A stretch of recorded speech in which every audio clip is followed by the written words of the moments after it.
Hey y'all, it is Taylor Bridges here back with another video.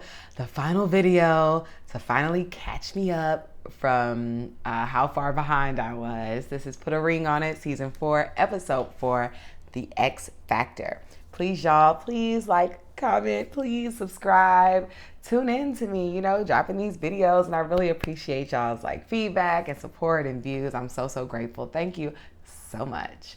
A new couple will be joining the cast. They are Jasmine and Zay. They've been together for 3 years. Their first date was a trip to Mexico. That's fun. My man and I went to the Bahamas 2 months of being together, and it's been like that ever since. So that's really fun. Zay owns a lounge, and a car wash with a stripper pole in it. And Jasmine has issues with Zay's boundaries. She thought he was going to propose to her at her birthday, and he ended up giving her a huge engagement ring just to call it a promise ring at both of their big ages because he got cold feet. Absolutely not. I don't even know why she's still with him.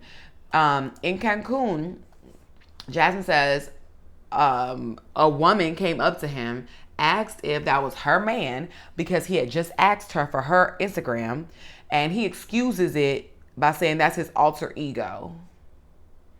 Excuses being a thirsty, blames it on his alter ego. Zay, you are super grown. Your irresponsibility does not get a new name. You are who you are. Dr. Stacey asked Catherine how does she feel about Ricky's second date with Sheila. And Catherine's confused because Ricky initially didn't want the second date. Then after some pushback from Dr. Stacey, he changed his mind and decided he did want to go. Catherine sees this as another form of Ricky being a people pleaser, and he's unsure of what he really wants. She thinks that it's a sign of him being unsure what he really wants. And I think Ricky just doesn't want to do the wrong thing. He is still in a relationship with you, Catherine. I think he just doesn't want to make it uncomfortable. But isn't it crazy how men could be so comfortable cheating and running rampant with all these other women, but when put in a situation like this where it's a part of the process to date other women, they want to act all shy, like they don't know what to do all of a sudden. Like they don't know how to mac all of a sudden. I guess it's only a thrill, if it's like a rebellious act, Jasmine goes on her date this episode. Her date is Jeremy. He's handsome, but his swag isn't my type. I'm not into that big muscle, tight shirt. And apparently Jasmine isn't either, according to Zay. Zay insists they all take a shot on the way out, and I was cool with that. Much better than Dunbar's crazy extra tail. And I'm also excited to see Zay go on his date. Jeremy is a trainer and a promoter. Jasmine get up from the table. And he has to make matters worse, he has a side gig as a shirtless private chef.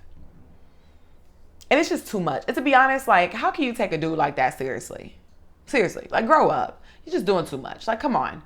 Jasmine thinks he's saying all the right things, and that's a red flag to her. I think that's a red flag against her. He's not saying none of the right things. And Jeremy lied. Jasmine does not look 23. She does not. I don't see how anyone consider what any of the things he's saying to be the right thing. How you can even for a moment be like, oh, you're saying all the right things, but I don't know if you're being real. He's not saying the right things at all. He's very clearly, very obviously full of crap. Now they're back at Jasmine and Zay's house. They're both meeting with Dr. Stacey. And I can't tell if the house is an Airbnb or not, but it is a lovely place. Jasmine says that, my hair just keeps tickling my neck and my face. Oh my God, it's driving me crazy. I hate when it does this. I can't tell if it's an Airbnb, but it's lovely. Jasmine says there are no boundaries with Zay's friends, and one of them made her uncomfortable. The friend told Jasmine he'd slap her. For Zay to still be cool with that friend after the friend still hasn't apologized, I don't know why Jasmine is even still sitting there. No way. That's violent, abusive, and disrespectful. That's your homeboy's woman. And why wouldn't Zay fix that issue? How embarrassing.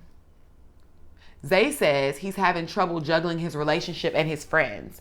And Jasmine, you're thinking correct.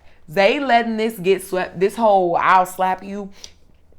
And I bet he added the in it. I'll slap out of you. I bet he didn't just say, oh, I'm going to slap you. I bet he was like, I'll slap the out of you. I bet.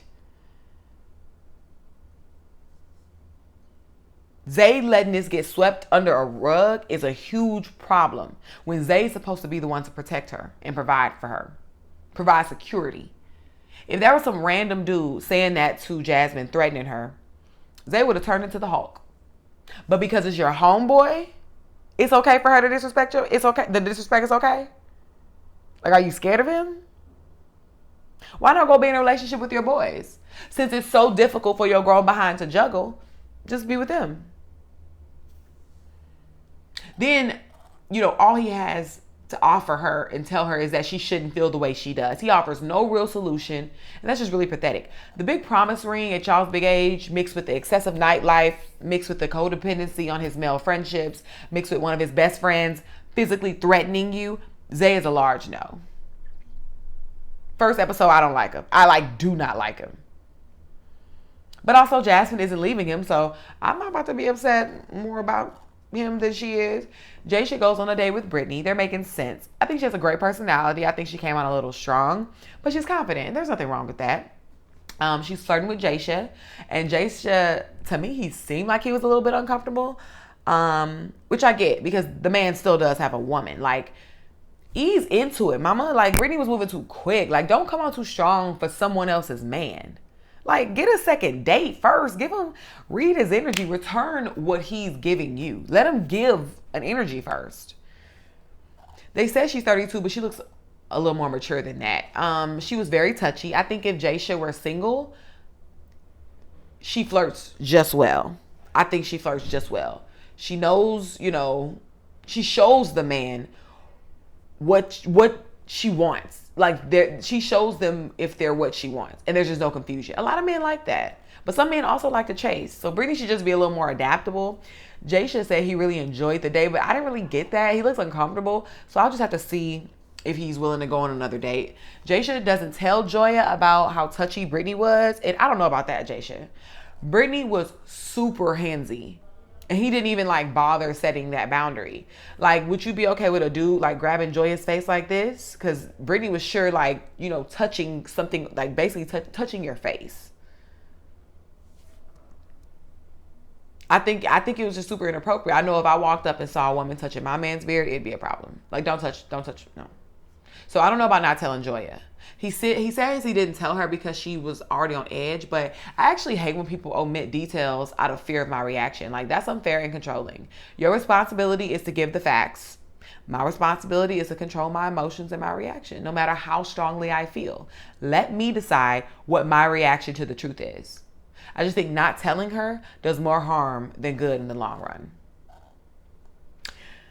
Ricky and Sheila are on their second date. She feeds him some of her fish, and he's worried about Catherine feeling away. Feeding someone is intimate because you're literally eating after each other, and it's intimate to me. I do like Sheila and Ricky's dynamic more on this date. Ricky's personality is coming out more. He is super laid back, but he communicates very clearly. But I wonder how Sheila is going to feel about possibly having to share a bunk bed with Ricky's parents if they end up being together.